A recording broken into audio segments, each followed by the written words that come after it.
அனைவருக்கும் வணக்கம். சுப மாரிமுத்து, திருப்பூர்ல இருந்து. இப்போ ஒரு வீட்டில் நிறைய பேர் நம்ம கிட்ட கேட்குறாங்க, திருஷ்டிகள் அதிகமாக இருக்குதுங்க, இதுக்கு ஏதாவது உங்களுக்கு தெரிஞ்ச பரிகாரங்கள் ஏதாவது சொல்லுங்க. நான் எப்பவுமே ஒரு விஞ்ஞானபூர்வமான ஒரு பரிகாரங்களை கொஞ்சம் யோசிப்பேன். சரி, கேட்டுட்டாங்களே அப்படிங்கிறதுக்காக ஒரு பரிகாரம். உங்களுடைய வீட்டில் எதுக்கால வீட்டுக்காருடைய பார்வை நம்ம மேலே படுது. அவங்க ஏதாவது ஒரு நல்ல பொருள் நீங்கள் வீட்டுக்குள்ளே வாங்கிட்டு போகிறீங்க, ஐயோ இதை வாங்கிட்டாரா. ஒரு கார் வாங்கிட்டோம், ஐயோ இது வாங்கிட்டாரா. நம்ம ஒன்றும் எதுவும் வாங்க முடியலையே, இவர் மட்டும் முன்னேறிட்டே இருக்கிறாரே.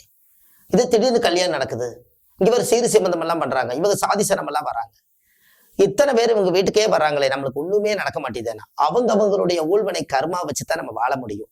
மற்றவங்களை யோசிச்சு நாம என்ன பண்ண போறோம்?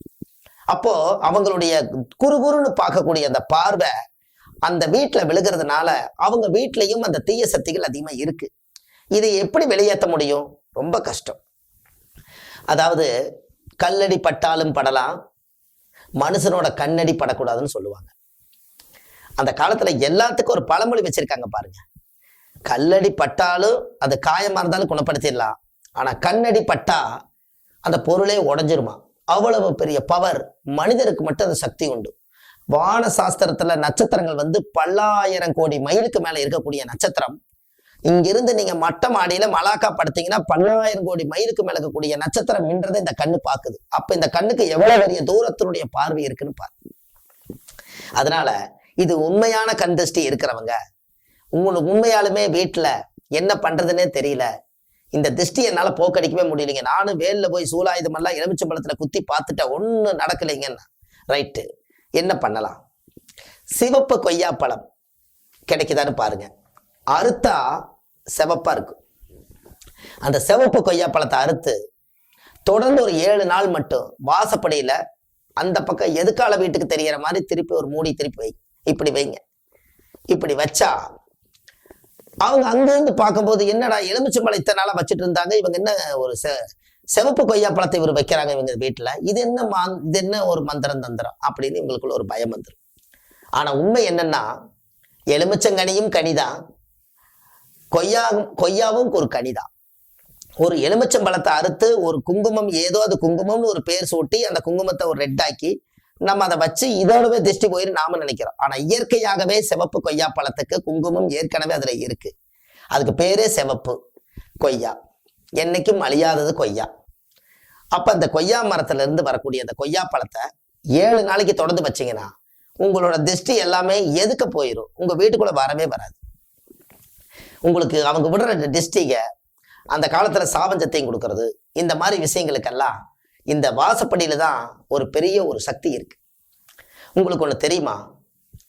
இந்த வாசக்கால் வைக்கிறாங்க பாருங்க, அது ஒரே மரத்துல அந்த வாசக்கால் அமைஞ்சிருச்சுன்னா அந்த வீட்டுல இருக்கக்கூடிய வாஸ்து குற்றமே நீங்கிருமா. இந்த கதவு 2 ஒன்னா இருக்கும், இந்த ஜாயிண்ட் 2 பக்கம் பண்றது வேற மரமா இருக்கும். அப்படி இல்லாம ஒரே மரத்துல 4 சதுரம் பண்ணி அந்த வீட்டுக்குள்ள வச்சுட்டு அது எல்லை தாண்டி வராதான். அந்த மரத்தோட மூலிகை சக்தி அப்படி.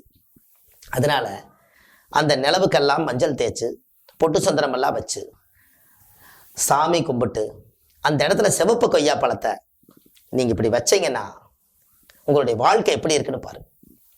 அன்னையிலிருந்து வீட்டுக்குள்ள ஒரு தீய சக்திகள் எதுவுமே வராது. நீங்க நிம்மதியா தூங்குவீங்க, உங்களுக்கு தூக்கம் நல்லா வரும் முதல்ல. ஏன்னா எதிர் வீட்டுல இருந்து வரக்கூடிய திருஷ்டி தான் நம்மளை போட்டு தாக்குது.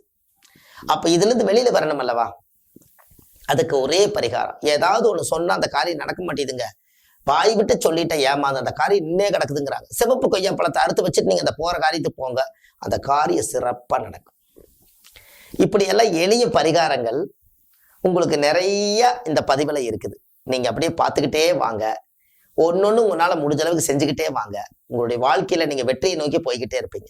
இப்ப நான் சொல்லக்கூடிய அத்தனை பரிகாரங்களுக்குமே பைசா கிடையாது, எதுக்குமே பைசா இல்லை. நீங்க செலவு பண்ணி பைசா சம்பாரிச்சு செய்யணுங்கிறது இல்லை. நீங்க கடிச்சு தின்னா கொய்யாப்பழம் வயிற்றுல நம்புது, அதே கொய்யாவை அறுத்து வச்சா வீடு நிறைய நம்மளுக்கு திருஷ்டி போகுது. இது 2 தான் வித்தியாசம்.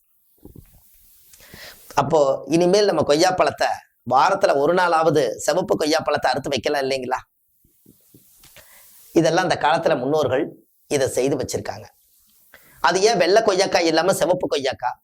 அந்த காலத்துல சிவப்பு கிடைக்கல, சந்தனம், குங்குமம், திருநூறுன்னு அந்த காலத்துல ஒரே மூல மந்திரமா வந்துச்சு.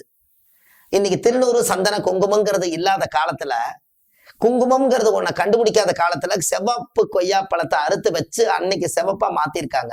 என்னமோ கால ஓட்டத்துல அது என்னமோ மாற்றம் ஆயிருச்சு. இன்னைக்கு திருப்பி அதே திரும்பி அதே கனி இன்னைக்கு வீட்டுல வைக்கிறாங்க.